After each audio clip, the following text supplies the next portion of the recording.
तो electric charges and fields में मैंने 3 वीडियोस बनाई, 3 केसेस बनाए, जिसमें आपको समझना था कि किसी भी चार्ज पार्टिकल को कैसे दो फिक्स चार्जेस के बीच में या उनके बाहर बैलेंस करा जा सकता है। और मैंने बार बार आपको न्यूमेरिकल्स भी दिए, क्वेश्चंस भी दिए समझने के लिए। अब ऐसा ही एक रिलेटेड न्यूमेरिकल मैंने इस वक्त यहां बोर्ड पर करा है ताकि आपको केस समझ में आए और तरीका समझ में आए। क्वेश्चन क्या है कि 2 point charges plus 4q and plus q are separated by distance r। अब देखो, जब भी हम न्यूमेरिकल फिजिक्स में अटेम्प्ट करें, मैक्सिमम केसेस में आपको डायग्राम बनाना होता है। तो यहां पर इसका सोल्यूशन है। देखो बेटा, मैं साथ में पढ़ता जा रहा हूं और डायग्राम बनाता जा रहा हूं, बिल्कुल ABCD की तरह समझ के देखो कि 2 point charges plus 4q and plus q are separated by distance r। अगर डायग्राम में देखो तो ये देखो बेटा, प्लस 4q और plus q separated by distance r। मैंने 2 पॉइंट लगाए, एक लाइन खींची, ऊपर डिस्टेंस दिखा दिया r।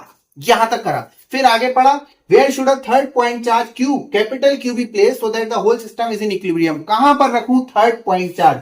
अब ये नोट मैंने सभी वीडियोस में लिखा था और फिर लिख रहा हूं, always place the third charge near the smaller charge. ये जो तीसरा चार्ज है ये छोटे के पास रख दो। ये 4q है, ये q है, तो छोटा q है, यहां पे रख दिया। ये डिस्टेंस मैंने मान लिया x, बचा हुआ डिस्टेंस टोटल r है। बचा हुआ डिस्टेंस बेटा क्या हो जाएगा? r minus x. ठीक है। अब इक्विलिब्रियम के लिए क्या होगा? ये प्लस और ये प्लस रिपेल करेगा, इधर F1 फोर्स, ये प्लस और ये प्लस इधर रिपेल करेगा, इधर F2 फोर्स।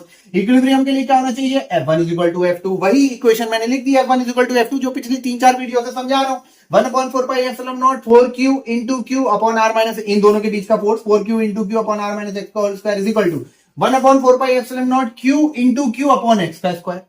ये कैंसिल आउट हो गया। और मैंने कहा था कभी भी इस स्क्वायर को मत खोलना, अपने ही इंस्ट्रक्शंस फॉलो कर रहा हूं। तो आप रूट ले लो, तो रूट ले लिया तो 2 upon r minus X is equal to 1 upon X, cross multiply करा 2x is equal to r minus X, 3x is equal to r, x is equal to r by 3।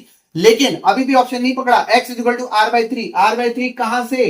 Plus q से, छोटे वाले q से। तो r by 3 from plus q, ये रहा second option आपका सही होगा, r बाय 3 फ्रॉम q। इस तरीके से आपको वो वाले क्वेश्चन भी सॉल्व करने हैं और जो क्वेश्चन मैं आगे देता रहूंगा वो भी आपको सॉल्व करने हैं।